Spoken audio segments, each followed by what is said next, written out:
Plank to push-up transfers should always be done super slow and controlled. This is not an exercise where you want to try and move as fast as possible. It is very important to pay close attention to your form, and the entire time you're doing these, I want you to pretend that you're trying to balance something very, very fragile on your back. So the goal here is no movement in the hips, no bouncing and rocking side to side. We're trying to go from a plank position to a push-up position in a steady, controlled transfer. So what we're gonna do is we're gonna set up in a plank position. So all the normal cues we go over for a regular plank.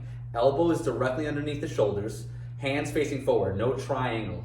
Hands facing forward. You want your toes on the ground, pushing back on your heels, and I want your hips to be parallel to the ground, shoulder blades slightly set back, not squeezed, just slightly set back to get a straight line going from shoulder to shoulder.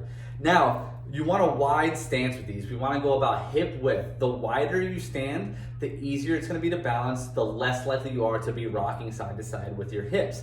If you feel yourself rocking side to side with your hips, it means your feet may be too close together. You want to try a wider stance, and then you can always progress by moving that stance closer together. So we're going to go plank position, elbows right underneath the shoulders, feet about hip width, butt squeezed, legs completely straight.